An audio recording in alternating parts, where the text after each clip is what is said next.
YouTube tells me that the internet can totally see me now. So if any of you guys are tuning in who just got the word, welcome.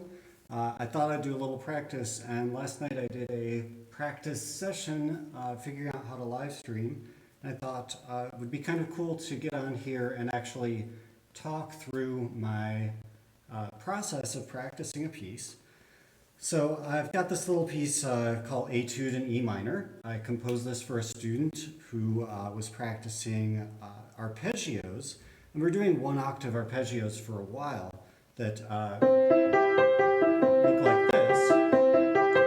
In particular, what we were working on was the fluidity of the wrist in delivering each finger along the arpeggio to its optimal position. So a lot of the time you see pianists do things like move their wrists in circles. That's not just for the purpose of looking fancy when we play. We're actually, instead of just using our fingers when we play, which would look like this, and you've probably seen a lot of people on the internet with these fancy overhead cameras playing things where their fingers look like this when they play. And that really underutilizes the capacity of the human body, the human physique, to play the piano fluently. So what I'm teaching my students to do is drop weight into the keys, first of all, because if we can use gravity to our advantage, this is just going to free up so much energy for expressivity and emotion going into the music, and frees up the body to be able to play for a longer amount of time. And on a more serious note, it can help prevent injury. You might not know that many pianists actually and other musicians develop injuries from what's sometimes called overpractice, but in fact it's just not using the body in the best way, so that things end up getting strained that don't need to if we learn fluent piano technique. So my principle with this is to align each finger in a way that if we were to flatten the finger, which we don't do when we're actually playing unless we absolutely have to, each finger would be parallel to the key. And notice that if I play this arpeggio with each finger becoming parallel to the key as I go, it causes the wrist to move. So when we curve our fingers again, if we follow the same wrist motion, we have this very beautiful fluid kind of half circle with the wrist, which you can see in my side cameras here, that follows the track of that wrist motion. So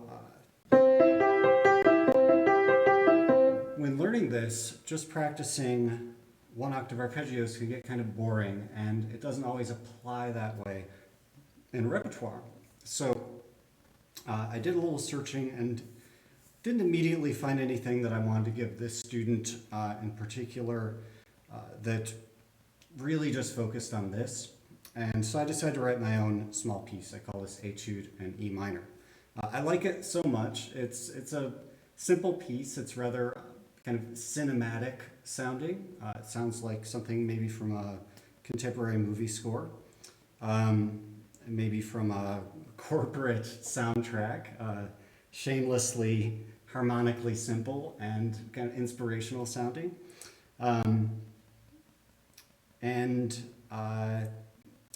It really uses these arpeggio and wrist circle motions in both hands. So I'm gonna just play a little bit of that. That's our opening arpeggio.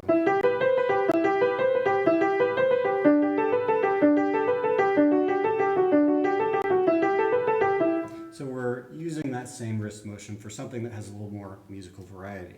As I got into it, I also decided to make it an etude in hand crossing. So you'll see both of those in this. I've got to get practicing because that's my intention here, but I wanted to make it educational as well. So I'm going to play through the whole piece as it is in my hands right now. And then I'm going to walk through my practice steps for what I do when I'm practicing piano to improve, to basically touch this up so that I can feel a little bit better when I go to record it. So here it is from start to finish once, the Etude in E minor.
So there it is. Okay, it's in pretty good shape, right? I've practiced this a fair amount, and it's really in my fingers quite well.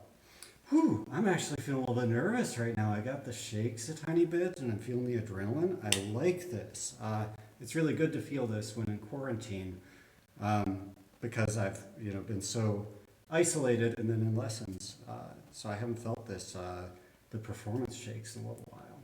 So I see 3 of you guys are watching now. Thanks for tuning in. Okay, so what do I want to improve about that? One thing I noticed as I was playing it is I started feeling tense in my wrists at certain points. Tension in the wrists blocks off the flow of weight through these arpeggios. So I might be playing the notes, say at a section like this, but they get this kind of harsh intensity to them. So I want to free that up and feel a greater kind of buoyancy and flow and direction in the phrases. And if I were to look at my hands while I'm doing this, I want to see more fluidity in the wrist motion and alignment according to the principle I talked about earlier. If you're tuning in, this idea is aligning each finger so that the wrist moves to deliver each finger to its optimal position as you move through different passages in piano. So I'm actually going to start with that spot right there and just really try to free up those wrist circles. And breathing is going to be a big part of this too.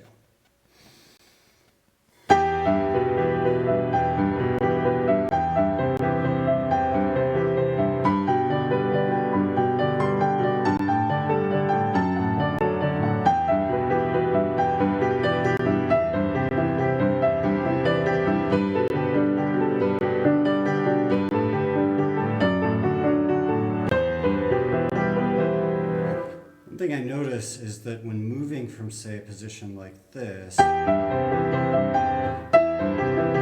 is it? From here to here, you can see I have to move my hand position like that. Now that's an opportunity for wrist tension to really creep in. And I want to make sure that my wrists are really light during that motion. A lot of the time when learning to play relaxed, people tend to play lots of wrong notes, and I actually encourage my students to let go of that feeling of the need to hang on to the keys so that you can experience just the freedom of motion from one position to another. It's a little scary at first, but it's a beautiful feeling when you find it.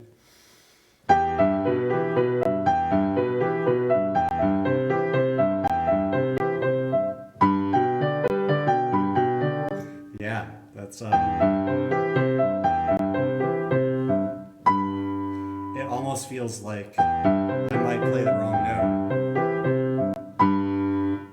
once you do that enough times, maybe without looking, there I played the wrong note, no big deal. Don't need to tense up over that.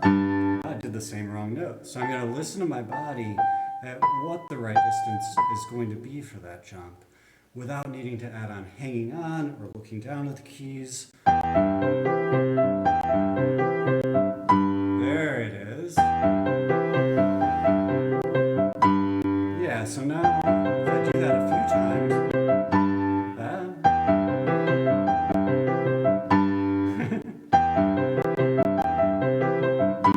maybe I should look. That's good. I can look and feel free at the same time.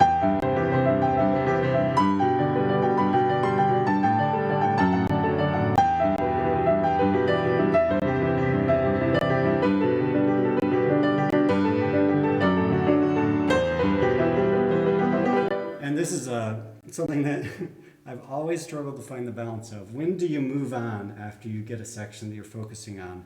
And when do you exercise the discipline of stopping and drilling the thing? And I don't think there's ever a perfect formula for that. If you're too stuck on mastering each little section,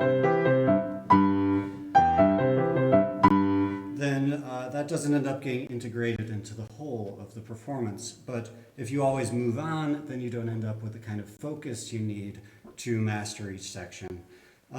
So that's, so many aspects of alone time with the instrument.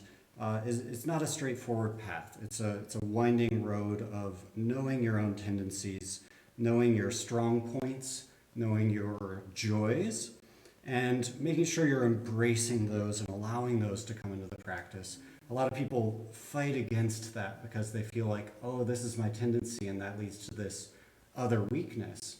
Let's say if your tendency was to try to practice a section and then always keep going and not have the discipline to drill a section over and over again, you might get so much in the habit of forcing yourself to just drill sections that you deprive yourself of the joy of moving on sometimes and, leaving the dishes unwashed and going for a bike ride or something like that.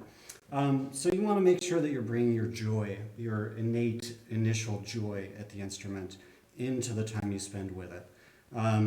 And work on your weaknesses, but not allow those to cause blockages in the way you spend time at the instrument. It's taken me a really long time to learn that balance. So I'm going to go back to the beginning of the piece now. And I'm going to focus on slow fluidity of these wrist circles in the opening and gentleness. So if instead of any amount of forcing or trying, I can play this opening passage with certainly engaged direction and yet lightness of fingers, I'm going to capture an ethereal tone quality that I really want for this opening passage. We have a bell at the opening. And then the wind starts to blow. And this just feels really uncomfortable to me. It probably sounds silly to you watching that I would say that, but I'm just feeling something holding on in my hand there. So I want to take some time to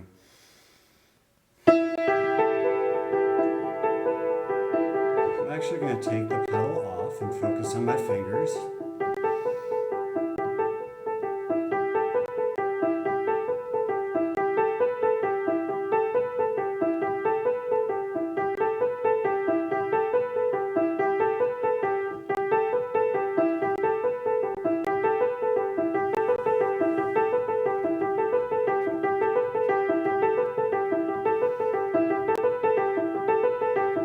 Going to do this for a little while. It almost is like a trance state, allowing the body to completely sink into this motion. And look at any tension that appears. It's not a problem, it's just there.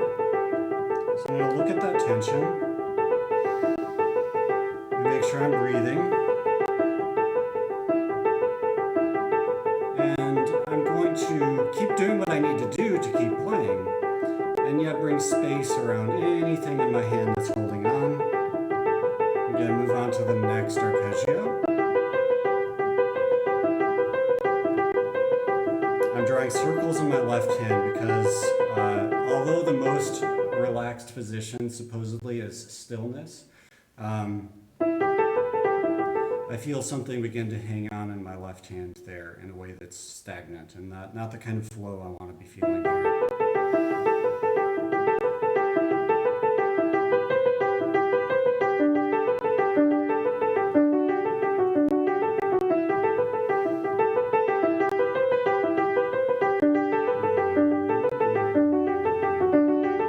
Sometimes when I'm playing, I'll allow myself to vocalize a little bit, experiencing vibration in the body. You hear certain pianists do this. Glenn Gould is famous for vocalizing. Keith Jarrett as well. He says he feels like he's going to explode if he doesn't start going nah, nah, nah, nah, in his quirky way. For me, it's kind of a Now, I generally don't do that when I'm performing unless it's in a passage that's so loud that I am aware that that's not going to be coming through to the audience. So I felt like I made some progress there. Another really important thing in practice is most practice sessions don't lead us to perfection in what our goals are. They generally lead to progress if we're approaching it the right way. I just have a minute left that I'm going to spend here. So I'm actually not going to complete my touch-up of this piece in this session, but what I'm going to do now is run through the whole piece once slowly, because that feels like the next natural thing to do. And I'm going to feel fluid wrist circles in my hands. I'm going to try to make space around anything that wants to grip. I'm going to do my best to follow the alignment principle. So my left hand in particular, I find I'm tending to play arpeggios like that, whereas that looks like more work, but it's actually less because I'm using larger motions with larger muscles, much, much larger muscles, for which that's not difficult to do at all.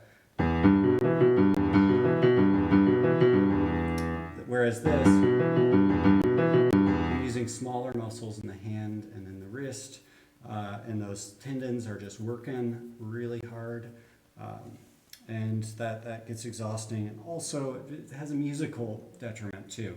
With circular fluid wrist motion, you can get something that's a little more like circular fluid musical shapes in the sound. So I'm actually going to do this slow, and I'm probably going to hit some wrong notes. So you might notice that from my initial run through, if you were here at the beginning, to this might sound a little worse. But it's often the case that to integrate fluency into a piece, that I find it's important to deconstruct it, and then from that basis, reconstruct it whole. From within. A piece really internalized physically, it feels whole, like something honest or true, as opposed to something forced. So I'm going to, just go through it slowly, very relaxed, breathing the whole time. And we'll see what happens.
there it is. Thanks you guys for tuning in for a few. That got me a little more in the direction I think I want to see this performance through to. Very emotional piece for me. I just love playing it. I love the feeling of it. So I started blissing out a bit there, and at some points found myself going back to that tense wrist sort of stuff. So as I continue practicing this, and who knows, maybe I'll follow up with another stream another time soon.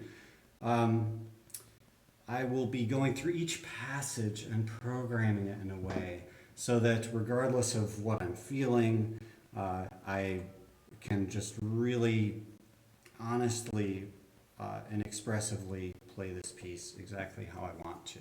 So I hope this has been insightful for you, whether you're watching the live stream or the playback, and I'll see you guys in the next stream. Oh, and one more note, I do want to be streaming these from a different YouTube account, JCC Music Studio.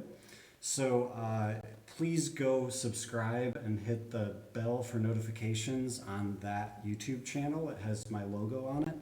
That's my educator YouTube channel. Obviously this is educational content, so that's where I'm going to be streaming this from. It's just I have to verify the count, and it's going to take 24 hours, and I wanted to stream right now. So cool. I will catch you guys in the next stream.